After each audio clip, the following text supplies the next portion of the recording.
Hey, this is Jackie from TNA, and you're listening to 1260 AM The Blaze.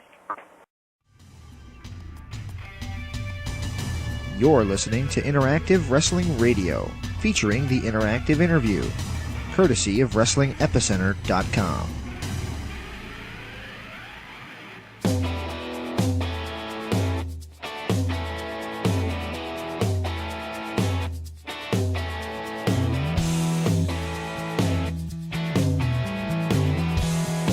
We are now extremely happy to be joined by none other than Charlie Haas. Charlie, it's a pleasure to have you on the show. How are you doing today? Good, man. Thanks for having me. I appreciate it. Hey, it's definitely our pleasure. We're going to get right into the questions. And let's start out with saying this. Growing up, did you know you wanted to be a professional wrestler? Yeah, it was a boyhood dream. It's all I've wanted to do. Like some people, I wanted to be a cop or a firefighter or a doctor or a lawyer, and I've always wanted to be a professional wrestler, man. It was like a boyhood dream, and I was able to, fulfill that. Mm-hmm. Now, you wrestled in college at Seton Hall University. It appears another amateur wrestler is ready to return to the WWE, and Brock Lesnar. What's your take on Brock? Brock's a good guy, man. I've known him for quite some time. When Shelton and I broke in to the WWE as Team Angle, Brock was there, and we feuded with him for quite some time. And he's always been great to me, man. I wish him the best. And I haven't really heard if he was coming back yet. I'm not sure what's going on, but if he is, it's for the best. Charlie, after talking to quite a few amateur wrestlers in my area, a lot of them resent professional wrestling. You obviously have embraced it and become quite successful at it, along with Shelton Benjamin, Kurt Angle, Brock Lesnar. What is the resentment that some amateur wrestlers seem to have towards professional wrestling stem from? Of course, they resent it because of, thinking that it's fake or choreographed and all that. But, Kurt Angle really, like he said, he goes after, the Olympics or after college, and where else is there for amateur wrestlers to go? If you still have that competitive attitude or that edge or, so, Kurt Angle really broke the door down. He kicked the door down for amateur wrestling, and, and he proved that, amateur wrestlers can make it professional wrestling and make a lot of money out of it. So, it was another door, another avenue for amateur wrestlers. Is it a completely different animal between amateur wrestling and professional wrestling? Yeah, it definitely is. It's you both have to be for both amateur and professional, you have to be in tremendous shape. Your cardio has to be at its best because you're going to go nonstop. Although like the amateur matches are a lot shorter than the professional matches, but it's just you have to be in great shape for both of it. You don't have time to be sucking wind or being blown up or anything like that. You got to go because you want to give, like in amateur wrestling, you got to stand on your feet, because you're avoiding takedowns from your opponent. Where professional wrestling, you don't have time to blow up because you want to give the best entertaining match for the fans, and you don't want to jeopardize that. Absolutely. Guys, you want to take the next one? Well, you just mentioned Kurt Angle. You were one of his proteges in the storyline, and from what we've heard, he actually gave you and Shelton a bit of guidance behind the scenes. How'd you like working with Kurt?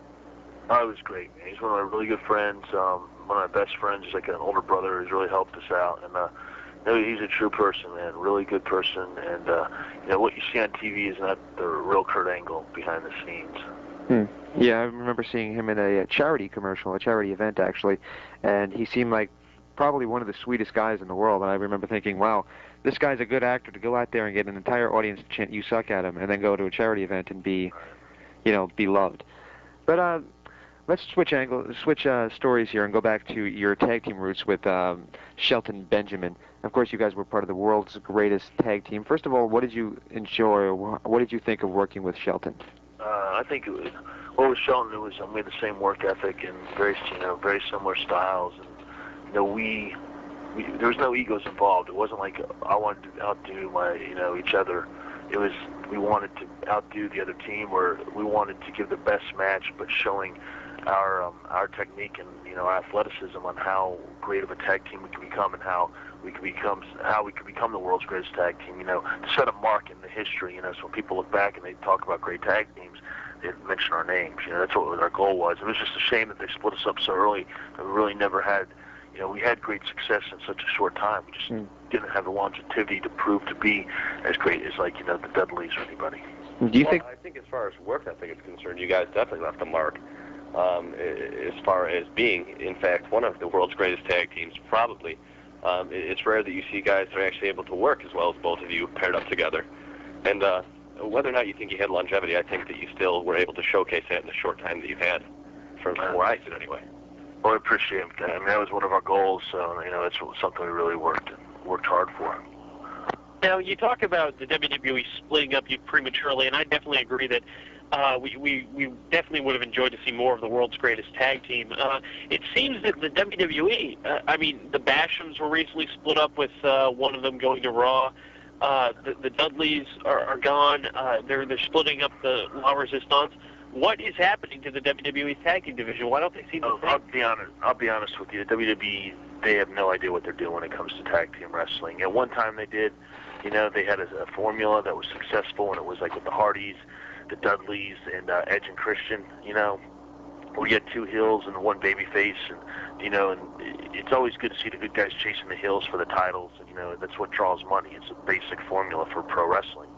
You can take the same formula going back to the Rock and Roll Express versus the Midnight Express or the Four Horsemen, Arn Anderson and Tully Blanchard. It's the same. It's not rocket science, but that's what made money. But our creative team now, the WWE, they hire these writers that have never watched wrestling growing up, didn't know anything about athleticism or anything about playing a sport, and then they go in there and they just they look at tag team wrestling as like an opening card or a mid card type of a draw where they could be using it to main event stuff, which they used to do when you had the Hardys, Edge and Christian, Dudley's going.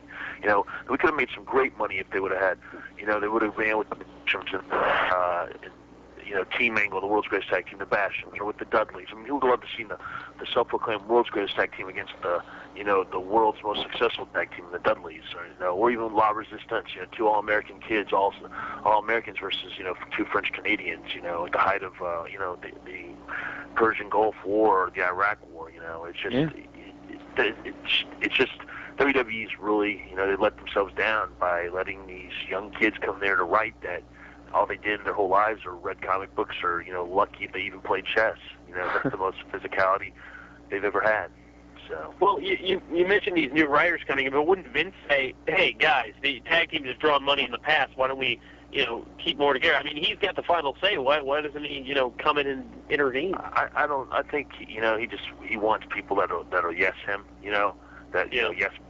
He doesn't want people that are, if he wanted people that would speak up, then he had that with Paul Heyman, or Jim Cornette, and that's why you'd see them pushed to the back, so he gets these young kids, oh yeah, that's a great idea, or it's just they're a bunch of yes men, and that's what they are, Well, let's be honest here. You said before that you don't think the WWE knows exactly what they're doing. I, for the life of me, can't figure out what the hell they're doing with all these recently released superstars, which you're one of, unfortunately. What is your take on these releases, and why is this all happening? Well, you know what it is? It's you're only as good as your competition, and Vince bought all the competition, and and he tried to make competition within itself with the different brands, but it's evidently it's not working out as much, So they want, it seems like they're going back and forth. They want either wrestlers or they want characters, entertainment, or they want wrestling, or there's no in between, or not one or the other. So I don't, it's really hard to say. It really is what they're doing or what direction the company's going in, and until there's competition, when there was WCW or ECW around, I mean, other people wanted to see what was going on. They would turn the channel at the commercial or at the last minute, and that's what's missing. It really is. Well, let me bounce this off you. Let's say that you mentioned that they want some characters and they want some workers. Do you think it's fair to say that the WWE wants short-term gratification with characters instead of long-term success with good workers like Chris Benoit? Oh, definitely. What they want is they want something that's going to bring money in right then and right now. They don't want to build characters. Like back in the day when wrestling, when you had Ric Flair and, and Sting and Ricky the Dragon Steamboat, and these guys worked for 10, 15 years before they made it on top, there was territories you bounce around to. I mean, all those bets gone, and they want somebody that's going to come in right then, right now, pick up either the flash in the pan or that's going to draw money right away, Right. They were, they're looking for the next Stone Cold or the next Rock, you know. But like you said, though, I mean, and even a guy like Triple H clawed his way up for so many years. Same with Austin forever. I mean, really, like guys like Rock and Goldberg are one in a million. They don't come along, every day. And people have to remember Rocky grew up in the business. His dad, his grandfather, he grew up since he was little wrestling. And Goldberg, he was in the right place at the right time, and he'll tell you. But like Triple H, I mean, he started in WCW, and they didn't give him a chance. Same with Stone Cold. They got rid of him. They didn't think they were good enough, and they went to WWE, and they blew it up, man. They proved him wrong, And that's what's missing. There's just, that's why you really hope, for TNA. You really hope that TNA kind of, really, for the workers' sake, blows up, really takes off, but there's no telling. It's so hard to start from the ground. I mean, WWE's been running for so long, 75 years, and that's what the advantage was with all these other federations and organizations before they were bought out. They had a large, like a big backbone, a large foundation, but now there's nothing. And even when Ted Turner bought WCW back in '89, it wasn't until '93, '94 that you really started to see him thinking, well, we could be competition now. And, right. You can't expect somebody to just throw money into the pot right now and start competition. TNA, they've been around for over 3 years now, and they're pretty much still at the same spot they were when they started. Well, that's where I'm not sure who's in the office of TNA and all that, and who's to say, because, maybe I'll end up wrestling there, maybe a bunch of us that have been let go will go there to help, I mean, the wrestlers there have already done a great job of keeping it afloat and keeping it going for the last 3 years, so maybe they'll find openings for us to come in there to help, help raise it even more. But I always think that, once you get the product going like they have, you definitely need to showcase that throughout the United States by doing live events or house shows on the weekends. Yeah. Well, I think for TNA they have a golden opportunity here with so many quality superstars released. Yourself, Matt Morgan, both of you are young guys with bright futures ahead of you. Mark Jindrak, who have had untapped potential. So from where I sit, they'd be foolish to not go ahead and scoop you guys up and push you, right to the top. Yeah, they got guys like Shane Douglas running it, people veterans that have been there for so long that, that could work with us and help us, And I have to say one thing about the WWE, the agents they had, like I worked for the last 3 years so hard with Arnie Anderson, who became one of my really good friends, a coach of mine, and Jerry Briscoe and Ricky the Dragon Steamboat, and Michael Hayes, Fit Finley, Dean Malenko. I mean, Steve Kern. All these guys are names that been in the business for 20, 30 years, and they're all agents now over there. And it was just such a great time to learn from them. You hope to see maybe some of them would break away and go over to TNA to offer their knowledge. Yeah. Well, there has been rumors floating around that even people like Paul Heyman and perhaps even Chris Jericho are going to become free agents soon. I know that. You know what? I wish they would. I really do. Like Paul Heyman said on WWE Bike This, he's like, man, they need competition, and he'd be the man to go over there. And as long let him write everything, let Panda Energy just run the money. Yeah, because that was the biggest knock against Paul Heyman, that he was a great writer, but wasn't a very smart businessman. Yeah. Right. So how do we get back on track here, guys? That was tremendous to talk to you. But how is, obviously your wife was also released. How is she dealing with the release, and is she upset about it? Well, at least you're married 3 weeks and they let you go. So at least they didn't do it right during the marriage or right before the wedding. So yeah, does the timing of that irritate you at all? Yeah, it really does, because, they're like, oh, no, take time, go on your honeymoon. We're like, no, we'll stay and work. No, go ahead and go on your honeymoon. Come back. They don't use you. They're like, they're putting you off, and then they call you up and they're letting you both go, Yeah. So it's just, I'm glad they didn't do it before the wedding. At least they had the freaking, the audacity, or they had the class not to do it. But, just, I hate to say it, but it's a bunch of BS, it's just, I don't know. It just, at least I told Jackie, I'm like, at least what, we both went through it together. We both got released. I'd hate to see one of us stay here and just see how the other one's suffering. Like like Billy Kidman and Tori right now. I'm sure I talked to Billy. Or way back when, Mark Marrow and Sable. Yeah, it's another example. They say for better, for worse, and I'm like, sorry to start off the marriage like that, for worse right off the bat.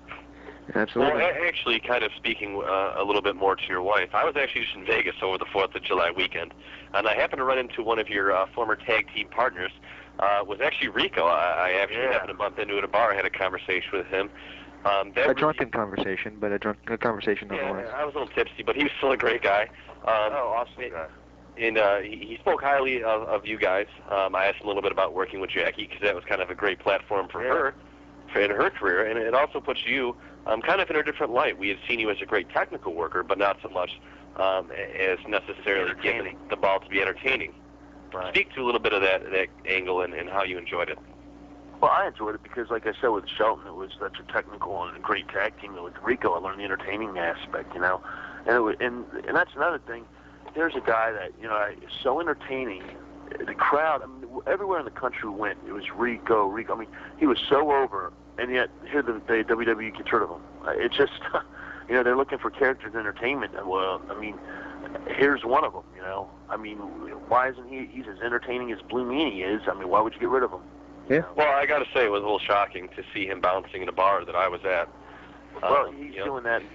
He's about to finish Police Academy, and that's what he's doing that to finish. But nevertheless, it still kind of makes me a little bit sad to think that, you know, a year ago, he went through a whole gimmick change, or 2 years ago, and got himself really over and put in the work and studied the character to make it work. And now, I mean, no disrespect, but he's bouncing in a bar. Right. You know, that seems not fair to the workers. It's not, man. It's not. You know, they're like, go out there, grab it, you know. And Vince is always like, you know, I'd like to pull the reins back. Yeah, and he was, and Rico would give it all to where, all right, if it's a little bit too, you know, too much sexuality, let's pull it back or whatever. But it was entertaining, and that's what our society loved it, man. And that's how crazy and nuts our society is, that they enjoyed watching that type of wrestling or that entertainment. And it was great to stand on the, you know, at the apron and watch him do his stuff. It was hilarious. A way to tell if something is working, really, is to see how people on the indie scene react to it. And there was a lot of gay characters that popped up after Rico started doing it. Oh, I know. Yeah. Now, Charlie, let's switch back to your career and opinions on matches you've had. I remember you were part of one of my favorite cards of all time, WrestleMania 19. I remember you guys were, at that point, really the crown jewel of the tag team division. How was it working in Seattle in that massive arena? It was, I mean, to go out there and have like 63,000 or whatever the attendance chanting, "You suck," was just awesome, man. I mean, our teeth were just chattering. I'm like, oh my God. And then to be in the ring with like Eddie Guerrero and Benoit. I mean, Shelton and I always joked about this. Like, we're in there with Rhino, Chavo, Eddie, Chris. You know, for your first WrestleMania, you're like, Jesus, you know, it's unbelievable. And then to know that a year later, both Eddie and you know, Chris are winning the world titles. You know, right. And then what's funny, to follow up with that, at WrestleMania 20, here we are wrestling against, you know, APA, the Bashams, and Scotty Tahati and Rikishi. You know, and a year later, JBL's the world heavyweight champion. So we always said, like, Shelton and I would joke, well, whoever wrestles us ends up being the world champion the next year. Did you talk to Shelton at all since your release? Oh yeah, he was my best man at my wedding. I talked to him yesterday. He's trying to help me out with getting in touch with Brad Riggins, trying to get me over to Japan. You know, so you know, and he's like, Charlie, whatever you need, money or anything, you know, just let me know. I talked to him and Kurt, and they were just they were shocked. They're like, you know, because we never understood is, you know, they wanted a story angle. They were always like, well, come up with an angle, and I always like, well, why don't you trade me over to Raw, you know, and have me wrestle against Shelton or whatever or anything. I don't know. Well, that would have made sense. I mean, one of the things that we were... That's the thing, it would make sense. That's the whole problem. But creative, like I said, these kids, like, that's another thing. You know, WWE gives you the luxury of coming up with your own storylines, but if it's not, like, if it's not theirs, like these young kids, then they won't pass it on to Vince or Stephanie. So then, you know, and you can't really jump ranks because then it hurts their feelings, and then you get heat or you get off. So it's such a big political machine. And it's just got to know how to play the game. And I guess that was something I just really didn't know how to play. We do a show. We're actually going to ask you that at all. Was there any gimmicks that you really did push for that you were not able to get across? Which you're obviously saying switching to Raw. Was there any others that you tried to come up with that you thought? Well, you know, Kurt and I wanted to do this whole, you know, wanted to run an angle. And we approached, you know, the head writers where after Kurt and I got into it, he would cut off Russ's wrestling tapes. You know, like he would do the. You know, the Kurt Angle Invitational. I'd last the 3 minutes. I wouldn't beat him, but I'd last it to where I'd end up with the medal. And then he would jump me, and then he'd cut off my armbands with my brother's name on it, and then he'd wear it. You know, just like to slap in my face for beating him, but him beating me down afterward. You know, just something that they want, like they want emotion and like truth, and that was something that would really hit deep, especially with the whole team angle, and then the whole protege and then him going that deep to hurt me, right? Steal my brother's name. Which seems unbelievable. They wouldn't use that with their current direction of trying to get real-life storylines into TV. I mean, there's obviously nothing more real than the situation that happened with his brother. It seems like that could have been something that would have worked. Yeah, and then when Chris came over, we pushed for Chris and I to start like who's the most technical wrestler on SmackDown. Evidently that didn't work. So, and then with Shelton and I, or anything, we wanted Bob Holly and I wanted to run longer with the tag teams. I thought we were really coming along as a really good tag team, and we had great matches with them and him, but they just. Or Rico and I, see how long that would have gone, or have Rico turn on me when he came back to find out that me and Jackie were engaged. We tried to go off with that longer. It's just things that it was them that dropped the ball. So. Indeed. Well, let's switch a little gears to a little bit of a happier note. Okay. We talked a little bit about Jackie. How did you two end up hitting it off so well? We've known each other since Louisville, and at the time she had another boyfriend, I had another girlfriend that we were involved with, and it just. I think when she got brought over to SmackDown, we were both single at the time, and we were always, close and good friends, and it just worked out. It was just one of those things, and that's one thing I have to say. They can't take that away. I met the woman I love, and my wife, and the woman of my dreams, and like I said, at least both of us, they did it together, So. Well, yeah, we definitely want to send out our congratulations to you guys for getting married. A little late, but nevertheless. Hey man, I tell you what, it was a great wedding. We had, it was just awesome. It's hard to believe that all the months of preparation and how quick it just flies by. You're just like, whoa. One day, you just wish it would have lasted a whole week after all that months of preparation. But it was a great reception, a great party. A lot of the wrestlers came, and it was a good time. And I guess it was like our last hurrah with all our friends because really didn't get a chance to say goodbye to anybody after that. Yeah. So you mentioned earlier about being interested in TNA. Would you ever consider going there? Because I'm sure a lot of our listeners would love to see some Charlie Haas versus Christopher Daniels matches in the X Division. Oh, that's the thing. I know Christopher Daniels really well. Him and I. ECWA, right? Yeah, ECWA. We never had a chance to wrestle each other, but Jim Kettner, who really helped bring my brother and I along, like we really broke in with Iron Mike Sharp and Jersey All Pro Wrestling. And then, Jersey All Pro Wrestling sent us down to, ECWA to really fine-tune us to get into the WWE. And that's where I met Christopher Daniels. And I'll tell you what, I'd love to work him. I'd love to work AJ Styles. I'd love to work, I would love to just get in the mix. I'm good friends with Conan. I'd like to see if he could help me out. Anybody, It's just, I don't know anyone really that, how to get into it. I'm not sure what would go on. And it's just, if it's available, great opportunity. I'd love to go over there. I know the Hardys or Jeff's thinking about jumping. If Jericho goes as a free agent, he goes over there. God, what unbelievable! That'd be awesome. Billy Kidman, if he goes over there. I mean, I love working Billy. He's probably one of the greatest minds for wrestling, and he's able to put such a great match together to entertain the fans. So, there's a lot of potential. Go ahead. Sorry.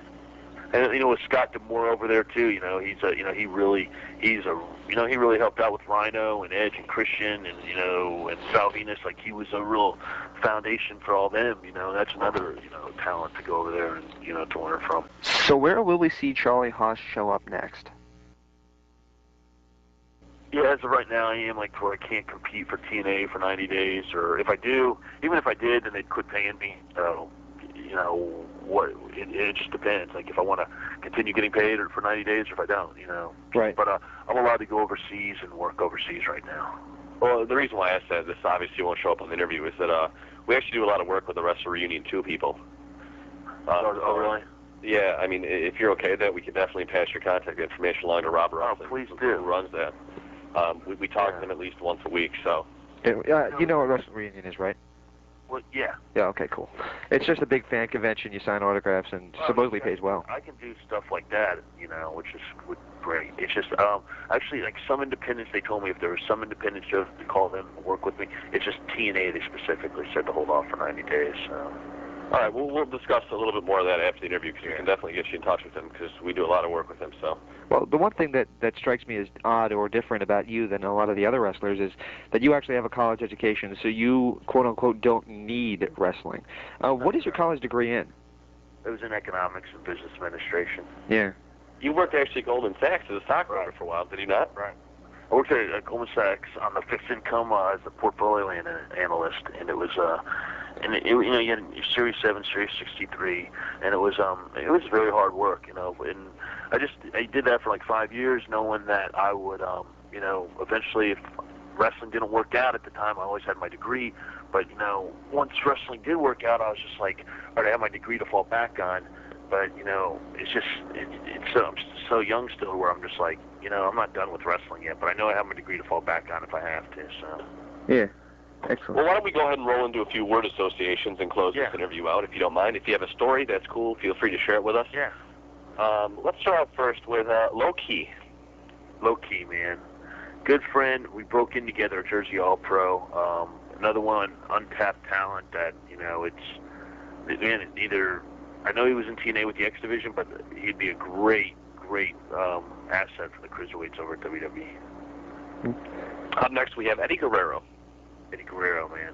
One of the first guys that ever broke Shelton and I into the WWE, and, we really learned a lot from him and Chavo. We wrestled the Guerreros, and he really taught us a lot. How about somebody that got released, and this one kind of bothered me because she's also, you guys just got married, obviously, but she's actually pregnant. How about Dawn Marie? Yeah, Dawn Marie, she's paid her dues. I've known her for like 8 years before she went TCW on the Independents. So, it's pretty sad that, you would think that they would at least wait till, they waited for us to get, after we got married to release us, I think they'd wait till after she had a baby to release her. Yeah. The good news that I did read is at least they bought her out of her contract instead of just cutting her. Oh, that's good. I didn't realize that. Yeah. Well, actually, this kind of leads me into another question. You, Dawn Marie, and Jackie Gaeta had kind of an angle going. Right. They really seem to have no burn-off. I know. It just that's another thing. They just, with that angle, they just quit. And that's a writer named Dave Lagana. Oh, I have this great idea. I'll have it to where you sleep with both of them. And I go, well, where do we go from there? Oh, well, we'll just get you away from them.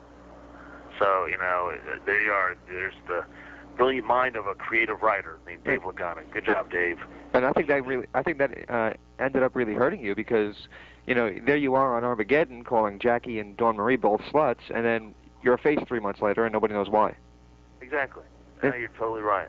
Yeah. It should have turned heel. It's like I said, man, it's not. Look who's writing this stuff. You got guys that, like I've said, hate to say it, they've never had a girlfriend, never played a sport in their life, so who knows? So these guys actually, they actually consciously know that they're not, acknowledging these facts from the past and these logical inconsistencies, and they just say forget about it? But they definitely say forget about it because they want their idea to be the next. Like I said, they're looking for the next Rock or the next whatever. It's the funny thing is like John Cena. He came up with this character of himself. He did all this rap himself. That's John Cena. That had nothing to do with any of the writers, but that's what the writers are looking for. Maybe they've helped him along to develop the character, but that was John Cena's idea. So these writers don't want to acknowledge anything you say because they want it to be their idea. God forbid it's your idea and it helps the company. That's why they'll bury it in the trash can before it even gets going. Before it has feet and starts running. Which is ridiculous because 99% of the characters are successful are the ones that are using their own personality. Like it's their own personality magnified by 10. Yeah. Right. We talked to Ron Simmons and we couldn't tell if he was in kayfabe or if he was being serious. Right. Because that's just how he was. That's the way he is. John, JBL, that's JBL. That's him. He's witty, smart, quick, smart as a whip. Yeah, he's successful in the stock market. That's John Bradshaw. That's him. They didn't come up with he just magnified himself by 10. He just had, he was in the right place at the right time, but that's him, and they've had it for him. That was him for the last 10 years. They finally just gave him a chance to be himself. And that's what really seems to work because it shows sincerity over the TV. People can say, that really is part of who he is. Yeah. I can grasp the person as well as the character. It's like, it's like Eddie Guerrero. That's him. And that's his real life story. Chris Benoit, that's Chris, It's, unbelievable.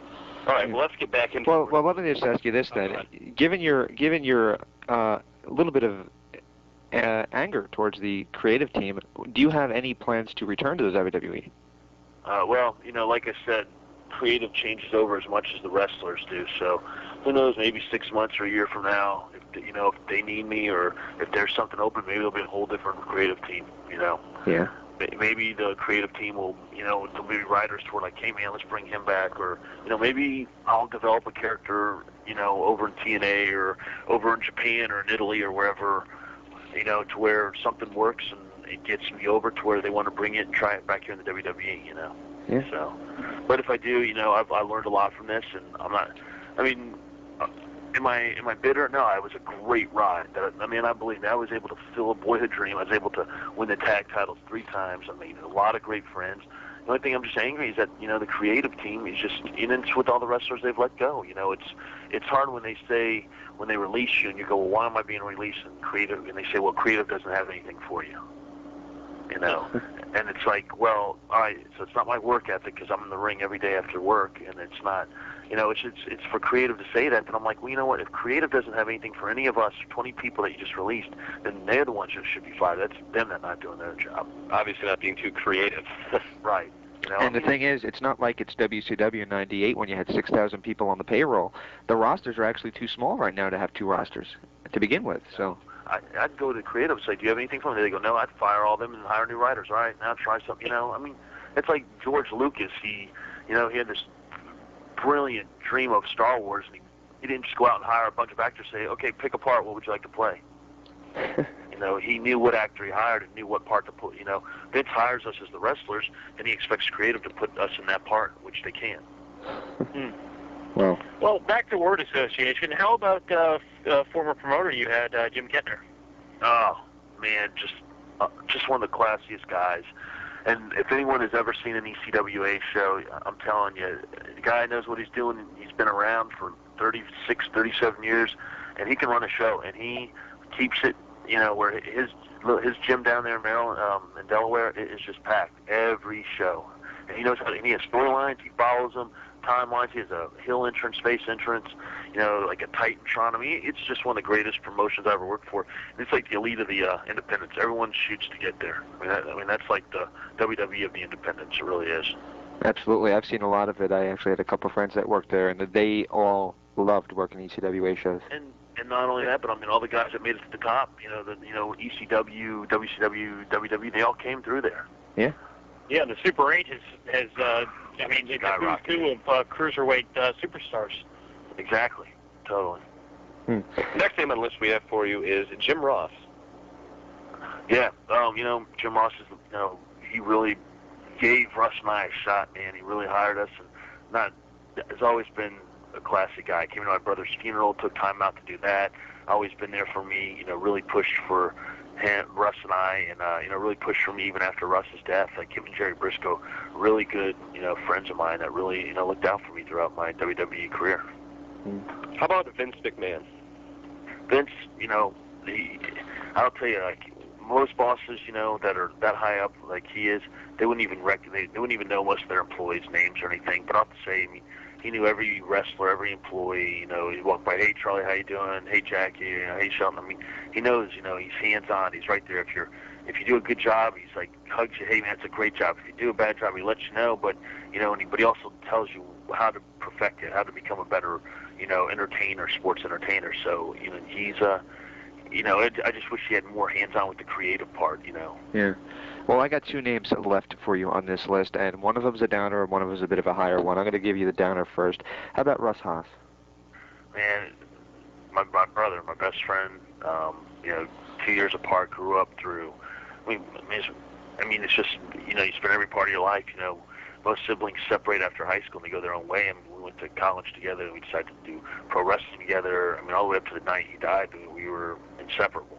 And it's, just to say that I had him as my brother is just probably the best thing that ever happened to me. Did you guys love wrestling as kids as well? Oh, yeah. We have pictures of us trying to be pro wrestlers when we were young and all that. It was just, I just wish he was so close to making it to the WWE and just, we made it through the developmental and then he died. I just wish he was there to share it with me. And the last name on the list is a little bit more happy. How about Jackie Gaeta? She's my counterpart. She makes me whole. She's my best friend, and she pushes me, and we strive for the best for both. She just, like I said, she makes me complete, man. And I think maybe Russ Center, to help me fulfill that void, for happiness, because Russ was married before he died, and he was truly in love with his wife, and it was just something that was so great to see that, and now I'm able to experience that with Jackie. Oh, that's incredible, man. Well, why don't you give us a quick plug for your website? I know you guys have one up and running. Yeah, well, you can check us out at haasofpain.com and MissJackie.com, or I think it's planetjackie.com. Yes. And no, actually, it's Miss Jackie. She'll kill me. But anyways, it's www.missjackie.com and www.haasofpain.com.